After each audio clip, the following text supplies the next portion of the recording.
구약성경 페이지 53쪽이고요. 창세기 35장 1절에서부터 7절. 가능하면 여러분 성경을 좀 찾으시고 같이 이렇게 화면을 보시면서 대조해가며 보시면 더 좋겠습니다. 성경에 보면 정말 많은 인물들이 등장을 합니다. 수도 없이 그 이름을 다 댈 수도 없을 정도로. 그런데 나를 많이 닮고 또 내가 닮았을 만한 사람이 있을까 생각을 해보니까 구약의 한 사람을 들라고 한다면 우리는 다윗이나 요셉 같은 사람을 닮았으면 하는 마음이 들지만 이 야곱을 묵상하면서 생각한 것은 우리가 많이 닮은 또 한 사람을 들라고 한다면 야곱이 아닐까. 그래서 오늘도 지난주에 이어서 야곱에 대해 조금 더 이야기해 보려고 합니다. 오늘 본문은 여러분과 함께 봉독한 창세기 35장 1절에서부터 7절입니다. 그런데 혹시 본문을 봉독하는 가운데 여러분의 눈에 띈 단어가 있었을까요? 시간이 되면 1절부터 7절까지 다시 한번 봉독하면 좋겠지만 그럴 수는 없고 아마도 본문에 등장하는 생소한 단어들이 있지 않았을까 싶은데 1절에 보면 베델, 4절에 세겜, 7절에 엘베델, 8절에 알론바굿이라고 하는 지명이 아닌가 그런 생각을 해봅니다. 물론 이 중에는 들어본 단어들도 있습니다. 베델이라든지 세겜이라든지. 하지만 말씀을 묵상하다 보니까 그런 낯선 단어들보다 제 눈에 먼저 띈 단어가 하나 있습니다. 오늘 본문의 창세기 35장 1절에 보니까 하나님이 야곱에게 이르시되 일어나 베델로 올라가라 라고 하는 그 말씀 가운데 이르시되 라고 하는 단어였습니다. 무슨 말씀이냐면 하나님이 야곱에게 하고 싶은 말씀을 하셨다는 거예요. 이르시되. 그렇게 오늘도 하나님께서 우리에게 하고 싶은 말씀이 계신 줄로 믿으시기를 바랍니다. 그리고 그 말씀하실 때 하나님의 음성을 우리가 들을 수 있기를 주의 이름으로 축원을 드립니다. 그렇다면 하나님은 야곱에게 무엇을 말씀하고 싶으셨을까?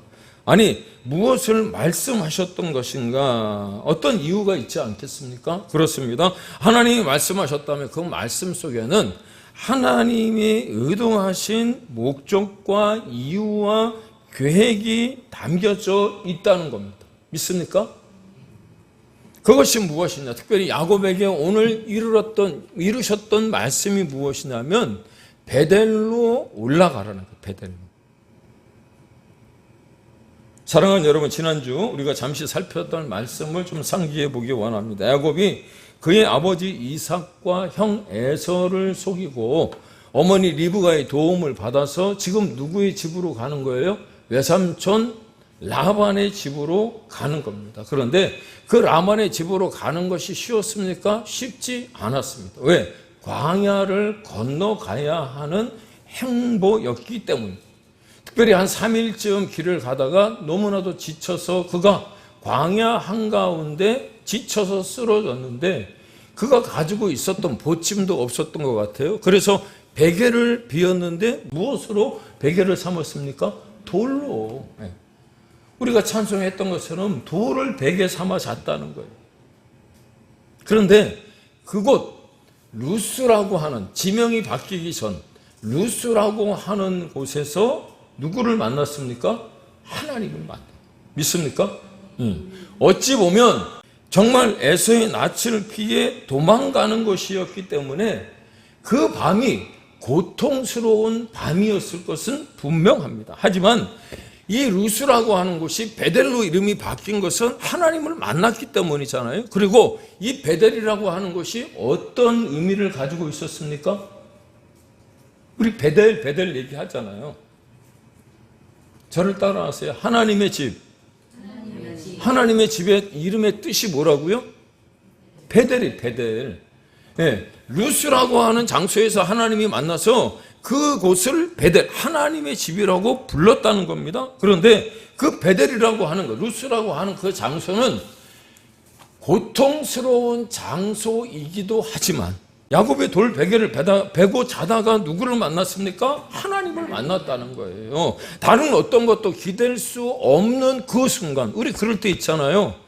사방이 가로막혀서 어떤 사람을 찾아가도 나에게 도움을 줄 수 없다고 생각이 들고 누구에게 좀 급전을 빌려야 됨에도 불구하고 돈 빌려줄 사람이 없어.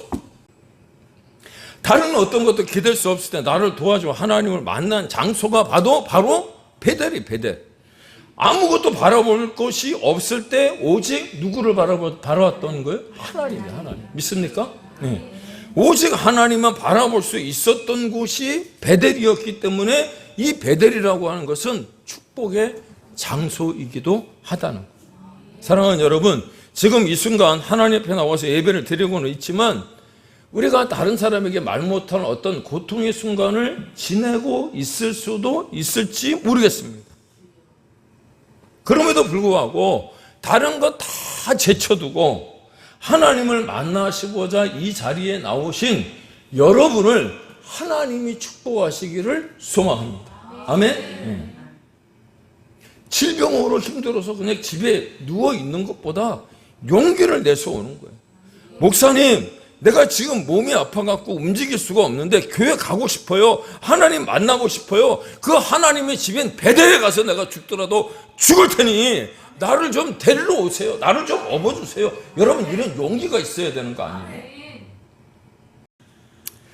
몸의 질병으로, 물질의 염려로, 삶의 애환으로 환난 가운데 놓여 있는 그 순간을 맞닥뜨리고 계실지도 모르겠습니다. 그런데 그럼에도 불구하고 여러분들이 오늘 이 자리에 찾아 나오셨다면 앞으로도 계속해서 할렐루야.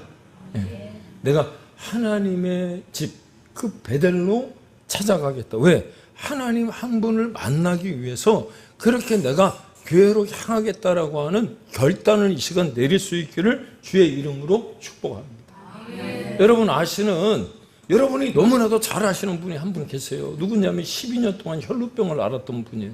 기억나시죠? 예. 그 여인이 또 어느 집안이 또 여인인가 이렇게 생각하지 마시고 예?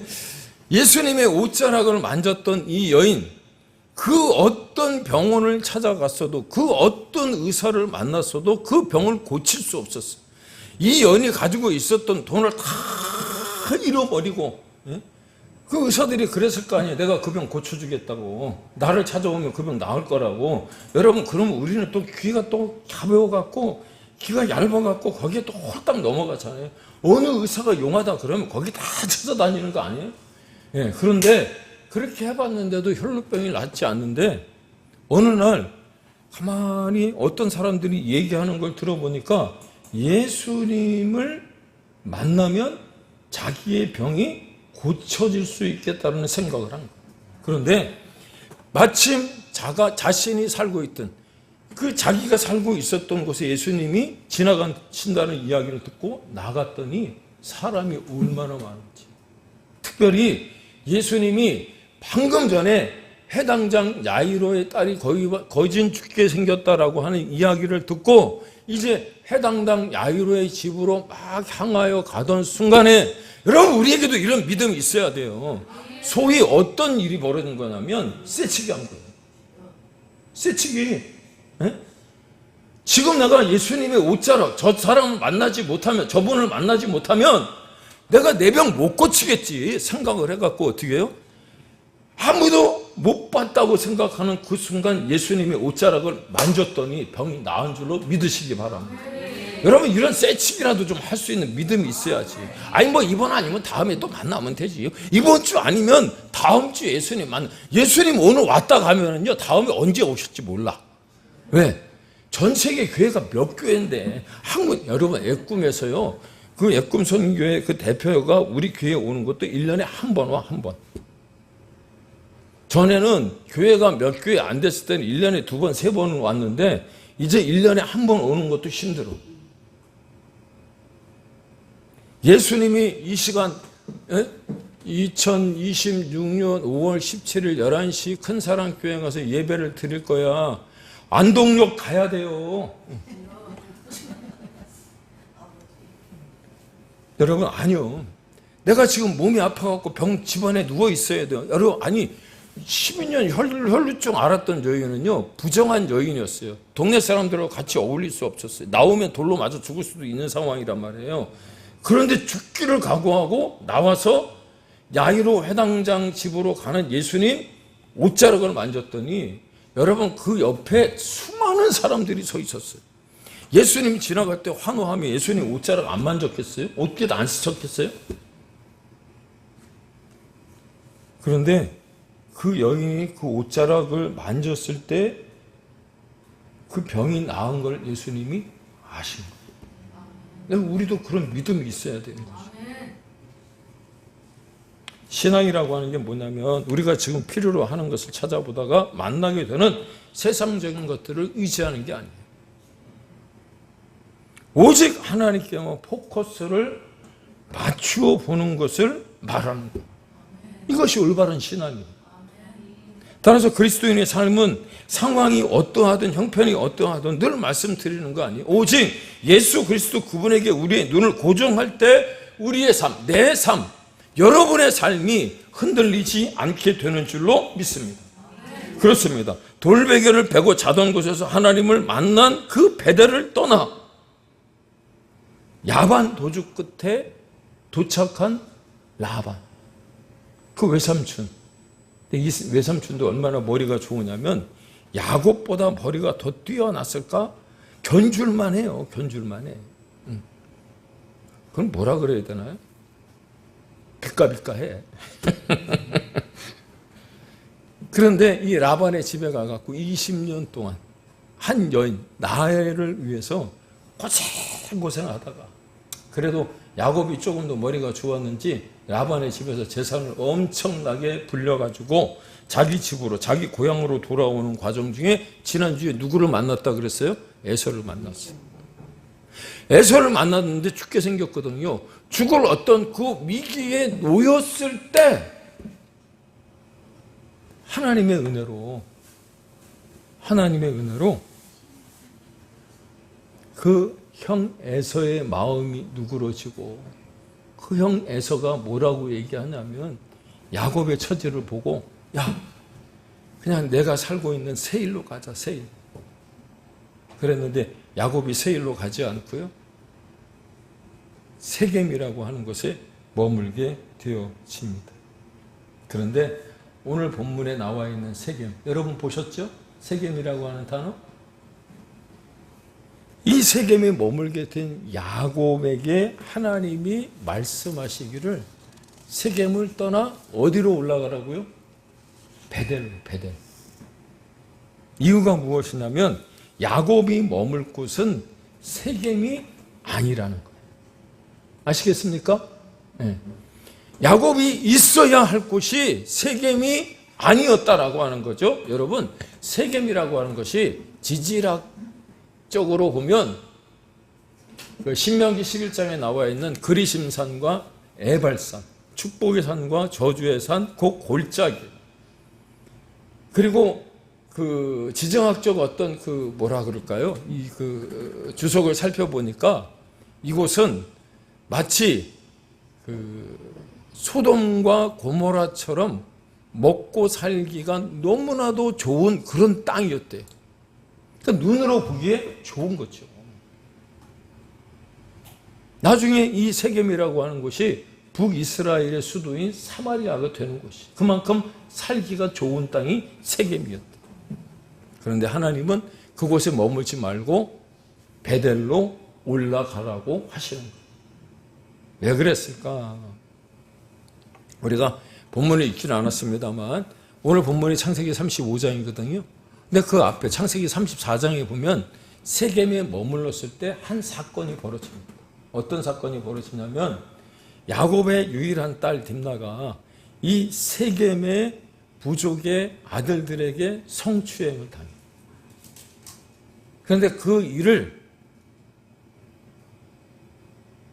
시므이와 레위가 그 세겜의 온 부족들을 다 죽이는 사건이 벌어지게 되어지는 거죠. 하나님 앞에서 큰 범죄를 일으킨 거예요.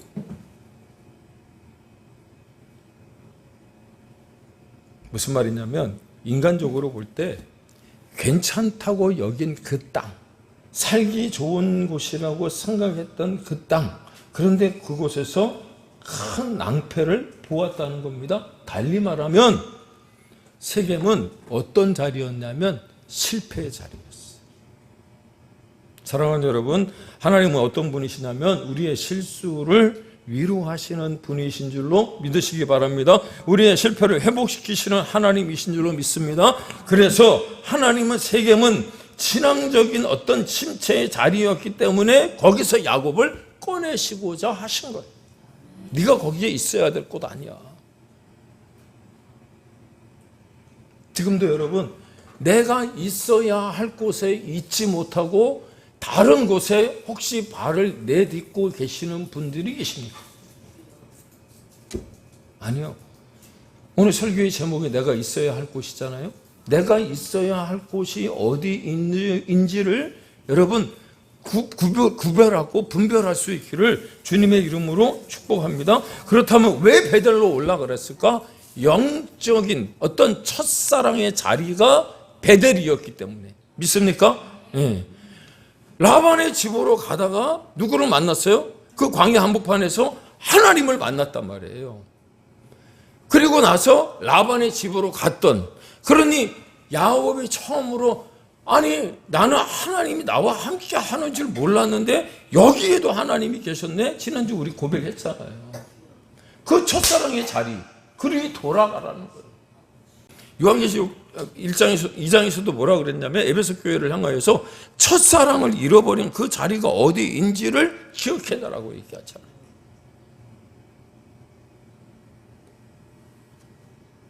뿐만 아니라 앞에서 보셨던 그림처럼 야곱이 창세기 28장에서 하나님께 약속한 예배, 소원이 있었어요. 3가지. 그런데 그 가운데 예배를 그 베델에서 하나님이 받고 싶어 하셨다는 거예요. 베델로 돌아오라는 거예요. 그러므로 혹여 내가 지금 눈에 보이는 것으로 말미암아 실패했다 하더라도 그 자리에서 분연히 일어나 하나님이 말씀하시는 음성을 듣고 내가 있어야 할 것을 제대로 알고 그곳에서 하나님이 원하시는 예배를 드릴 수 있기를 주님의 이름으로 축원을 드립니다. 그래야 하나님이 원하시는 사람으로 서게 되는 거예요. 그렇습니다. 우리가 신앙생활을 잘하기 위해서 여러분 필요한 것이 2가지가 있습니다. 기억하세요. 첫 번째는 뭐냐면 정결이에요. 정결. 우리가 정결해야 돼. 거룩해져야 된다는 겁니다. 그리스도인으로 정결하고 거룩해지기를 여러분 부단히 애써야 되겠죠. 따라서 아멘이십니까? 예. 디모데후서에 보면 그런 말씀이 있어요. 어떤 집에는 금그릇도 있고 은그릇도 있고 질그릇도 있답니다. 근데 그 주인이 어떤 그릇을 쓴다 그랬어요? 예? 금그릇? 아니 나 같은 금그릇 쓰지 뭐. 이왕이면 비싼데 요즘 금값도 엄청 비싸. 그런데 금에 여러분 지저분하면 그 그릇 씁니까? 안 써요. 좋잖아. 은값도 비싸다며. 그런데요, 주인이 쓰는 것은 어떤 그릇을 쓰냐면 깨끗한 그릇을 써요. 깨끗한 그릇. 물론 죄인이기 때문에 죄를 지을 수밖에 없지만 예수님의 제자들의 발을 씻기며 하셨던 말씀이 무슨 말씀이었어요? 발을 날마다 씻어야 된다는 거죠. 지난주 가르쳐드렸죠. 세계에서 샤워를 가장 많이 하는 나라 어떤 나라? 대한민국. 세계에서 샤워를 가장 많이 하는 나라, 하나님께 복을 받은 나라, 수돗물이 막 철철철철 나오는 나라. 그런데도 불구하고 물이 아깝는지 귀한지 모르고 그냥 샤워를 해댔죠. 좋죠. 냄새 나는 것보다는. 그런데 여쭤보겠습니다. 우리는 날마다 하루를 살아가며 지은 죄를 씻는 일에 얼마나 열심을 내고 있을까? 그죠? 그래서 우리가 신앙생활을 하면서 필요한 게 무엇이냐면 첫 번째가 거룩이었다면 2번째가 순종이에요. 무엇에 순종하라고 하는 말씀입니까? 하나님의 말씀이에요. 믿습니까? 이에 의거해서 우리가 주목해 봐야 할 말씀이 있는데 오늘 말씀 2절과 4절입니다. 제가 천천히 읽겠습니다. 야곱이 이에 자기 집안 사람과 자기와 함께한 모든 사람에게 이르되 너희 중에 있는 이방 신상들을 버리고 자신을 정결하게 하고 너희들의 의복을 바꾸어 입으라. 그들이 자기 손에 있는 모든 이방 신상들과 자기 귀에 있는 귀걸이들을 야곱에게 주는지라 야곱이 그것들을 세겜 근처 상수리 나무 아래에 묻었다 이렇게 말합니다. 여기서 하나님이 요구하시는 게 무엇이냐면 이방 신상을 버리고 정결하게 하며 의복을 받고 입으라는 겁니다. 그리고 그 신상들을 아예 보이지 않도록 어디에? 땅에 묻어버리라는.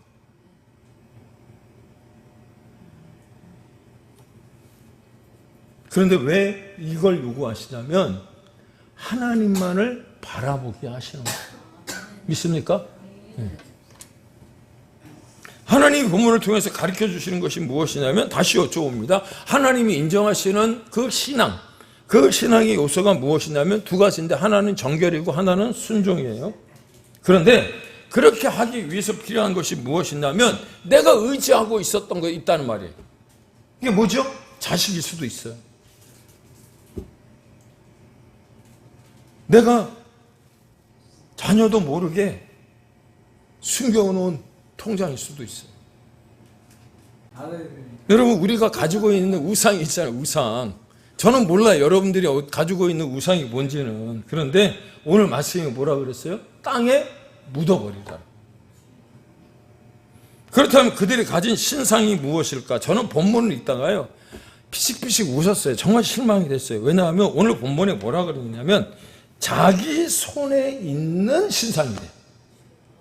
신상이 저 산에 올라가면 뭐 이렇게 큰 거 이런 게 아니고요. 오늘 뭐라 그랬어요? 니들 손에 있는 신상 가져와.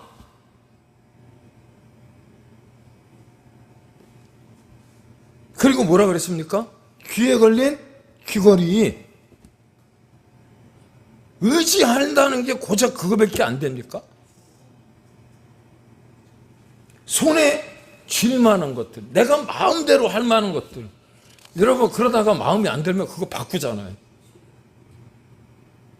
아브라함의 아버지 데라가 했던 일이 뭐예요? 우상장사. 이게 발음 잘해. 우산장사가 아니고 우상장사.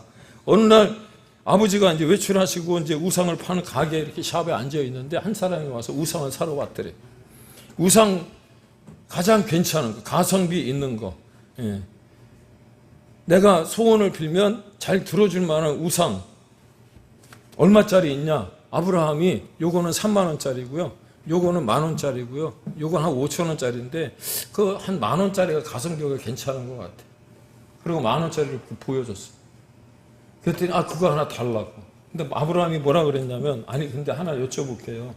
사람이 만든 그 10,000원짜리 우상 집에 가져다 놓고 빈다고 그게 뭔 효력이 있겠냐고. 그러니까 한번 생각하니까 그렇거든요. 우상 샀을까요? 안 샀을까요? 안 사고 집에 갔지. 아버지 데려가 와갖고 이상한테 물어봤어. 우상 좀 팔았냐? 아니요. 그리고 또 가만히 있으면 되는데 꼭 이실 짓고 있네. 그래서 그날 비 오는 날 먼지가 나도록 맞았대. 야씨 우상 하나 팔았어야 되는데. 여러분 오늘 본문에 나와 있는 게 그거잖아요. 에? 마음에 안 들면 다른 것들로 바꿔버릴 수 있는 내 손에 있는 거래. 내 손에 있는 거. 그런데 하나님은 어떤 분이시냐면 우리의 손에 쥘 수 있는 분이 아니라는 거예요. 여러분 만약에 하나님이 우리가 마음대로 할 수 있는 분이라면 여러분 그분 믿을 만한 존재 아니에요? 아니시잖아요.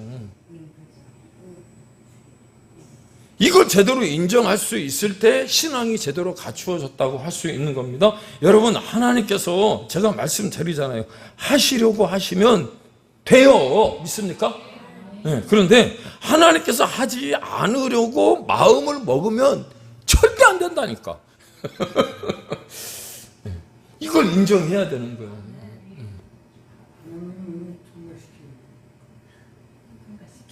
그러면 어떻게 해야 되느냐? 하나님의 섭리를 믿고 하나님의 주권을 인정하면서 하나님께서 하시고자 하시는 대로 순종하며 따라가는 거예요.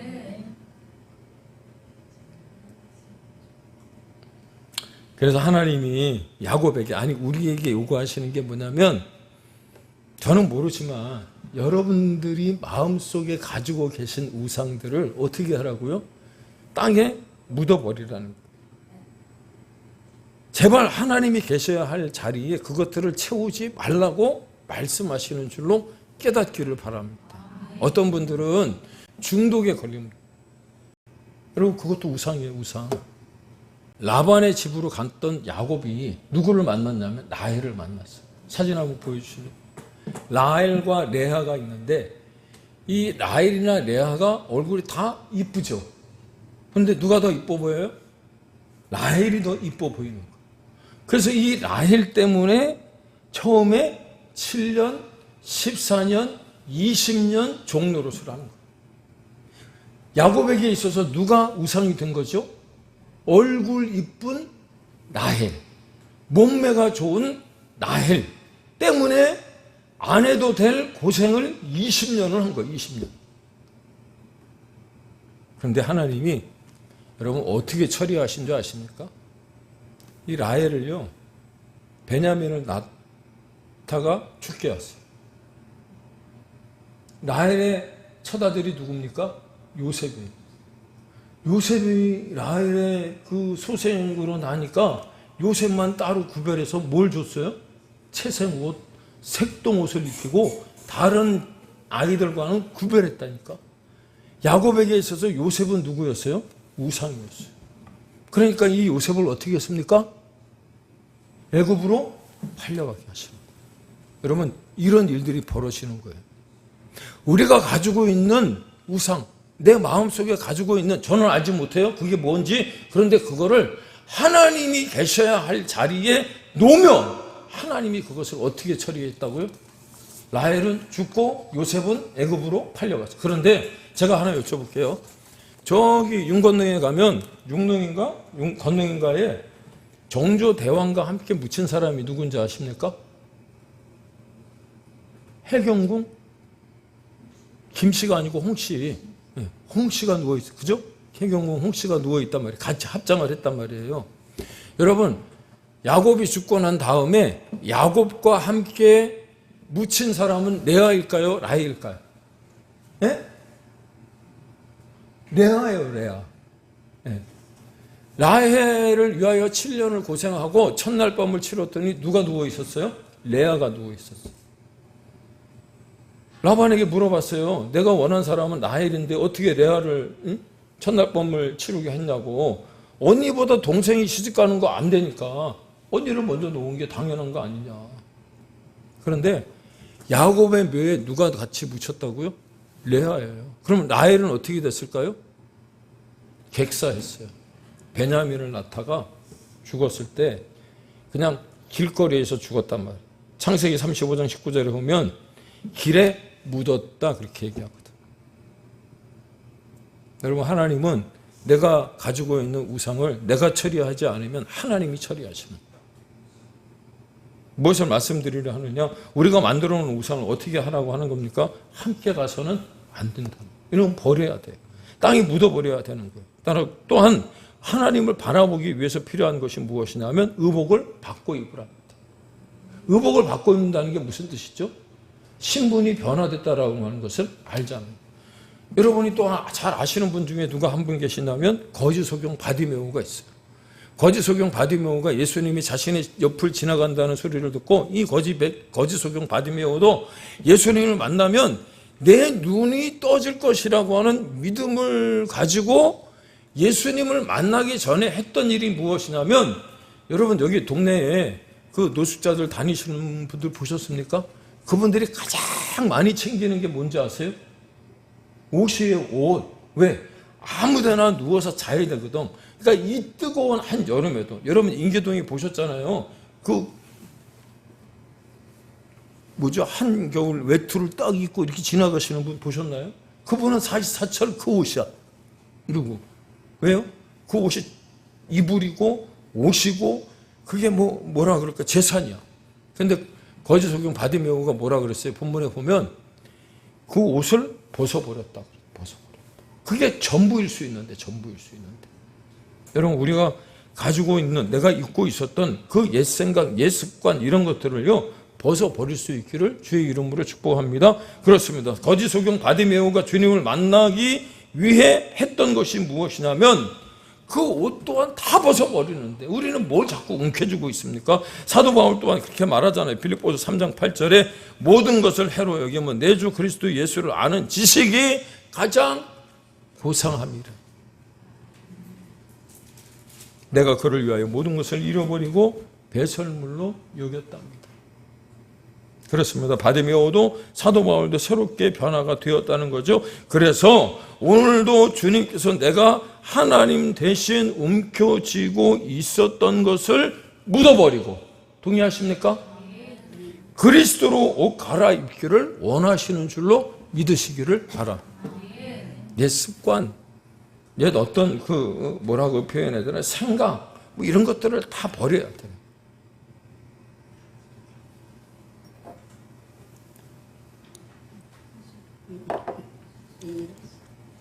그래서 우리가 변화되는 것 정말 중요합니다. 그러므로 우리가 마지막으로 해야 할 것은 오늘 본문 3절에 보니까 야곱이 했던 게 무엇입니까? 내가 있어야 할 곳을 제대로 알고, 우리가 일어나 베들로 올라가서 내 환난 날에 내게 응답하시며 내가 가는 길에서 나와 함께 하신 하나님께 나가 하나님께 제단을 쌓으러 하노라 라고 이야기하는 거예요. 그렇습니다. 하나님은 야곱에게 환난 날에 만나 주셨습니다. 그 주님을 다시 떠올리게 하시고 다시 인생의 환난이 찾아왔을 때 주님 앞에 예배자로 서게 하신 거예요. 사랑하는 여러분, 오늘 우리에게도 인생의 어려운 순간에 하나님이 먼저 찾아오셔서 도우시는 역사를 경험할 수 있기를 주의 이름으로 축원을 드립니다. 그렇습니다. 오늘 우리가 깨닫고 또 한 주를 살아가면서 기억하고 되새겨야 할 것이 무엇이냐면, 우리가 가지고 있는 문제 해결을 위해서 여러분 세상으로 나가고 무엇을 도와달라고 도움을 청하러 다닐 것이 아니라 내가 있어야 할 곳, 우리가 있어야 할 곳을 제대로 찾아서 주님께 다시 예배자로 선다면, 거룩한 예배자로 선다면 환난 날에 야곱을 만나 주셨던 하나님이 오늘도 우리를 만나 주실 뿐만 아니라 내가 나를 영화롭게 하리라 라고 말씀하신 그 말씀 그대로 하나님을 영화롭게 한 것이 되기에, 여러분, 내가 서 있는 그곳이 엘베델, 그 베델의 하나님의 위로와 인도하심을 여러분 경험하게 되어질 줄로 믿습니다. 그런 한 주 또 보내시고 승리하는 우리 모두가 다 되시길 예수님의 이름으로 축원을 드립니다. 기도하겠습니다.